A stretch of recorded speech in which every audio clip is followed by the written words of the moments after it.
গত কয়েকদিনের তুলনায় তাপমাত্রা বেড়েছে চুয়াডাঙ্গায়। তীব্র তাপদাহ রূপ নিয়েছে অতি তীব্র তাপদাহে। দিনের আলো ফোটার সঙ্গে সঙ্গে বেলা যত বাড়তে থাকে সূর্যের চোখ রাঙানিও তত বাড়তে থাকে। এতে জনজীবনে বেড়েছে অস্বস্তি। তীব্র গরমে হাঁসফাঁস প্রাণীকুল। এই তাপদাহের মাঝে জেলা শহরের শান্তিপাড়ার রং মিস্ত্রি রনি পশু পাখি কুকুর সহ বিভিন্ন প্রাণীর কষ্টের কথা ভেবে পানির ব্যবস্থা করে। এই পানি মালসা কলসি বা বোতলে নির্দিষ্ট জায়গায় রেখে দিচ্ছে, আর যখনই পশু পাখির পিপাসা লাগছে তখনই এসে খেয়ে যাচ্ছে। পাখি এবং কুকুর অন্যান্য যে পশুগুলো ছিল আসলে এরা খুব কষ্টদায়ক কষ্টের ভিতরে ছিল। তো কুকুরের দেখি যে এই পর্যন্ত তাপমাত্রায় তারা জিহ্বা দিয়ে লালসা পড়তে থাকলো। তখন হঠাৎ করে আমার একটা মাথার একটা ভিতরে প্রসেস আসলো যে আসলে এরা মানুষের তো আমরা পানি বা বিভিন্ন শরবত দিচ্ছি, কিন্তু এদেরকে কে দিচ্ছে? তখন এটা নিয়ে নিজ উদ্যোগ নিয়ে এই কাজটা আমি করি। তীব্র গরমে পশু পাখি অসুস্থ হয়ে যাচ্ছে, আশ্রয়হীন হয়ে পড়ছে। রনির মতো আমাদেরও এগিয়ে আসা উচিত বলে মনে করেন এই পরিবেশবাদী সংগঠনের নেতা। মার্চ, এপ্রিল এবং মে, জুন এই সময় পাখিদের ব্রিডিং সিজন অর্থাৎ প্রজনন মৌসুম। এই অতিরিক্ত তাপমাত্রার কারণে তারা তাদের প্রজনন মৌসুমে এই ইমপ্যাক্ট ফেলছে এবং পাশাপাশি তারা ডিহাইড্রেশনে ভুগছে।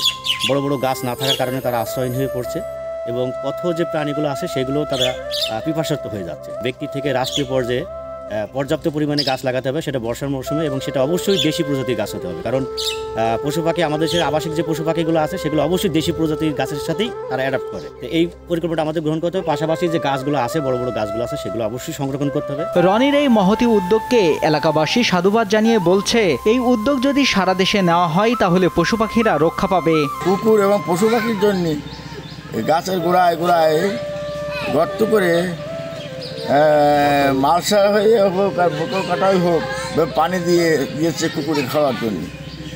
এই যে একটা মানবতা পশু পাখির জন্য, এটা খুব ভালো উদ্যোগ। এখন এই যে এখানে আমাদের এলাকাতে যে পরিবেশের জন্য, পরিবেশ বাঁচানোর জন্য যে পশু পাখির পানির যে ব্যবস্থাটা করছে, এখন যে রোদের গরম, এই গরমে তো সাধারণত মানুষই পানি পাচ্ছে না, সেখানে পশু পাখির পানি দিচ্ছে, এটা মহৎ উদ্যোগ। এটা আমরা সবাই চাই যে এটা সব জায়গায় ছড়িয়ে যাক, পশু পাখিরও তাদের বাঁচলে পরিবেশ বাঁচবে। এগুলো আমাদের সবারই উচিত এই কাজগুলো করা। পশু পাখি তো আর পানি অনেক জায়গায় খুঁজে পায় না, তাদের জন্য আমাদের এগুলো উচিত সবাই সব জায়গাগুলো করা। এবং রনি যে উদ্যোগ নিয়েছে ছোট ভাই হিসাবে তাকে অনেক সাধুবাদ জানাই। সচেতন মহল মনে করে রনির মতো রং মিস্ত্রি যদি প্রাণীকুল রক্ষায় এগিয়ে আসতে পারে তাহলে জনসাধারণেরও এগিয়ে আসা উচিত। নিউজ ডেস্ক, দেশ টিভি।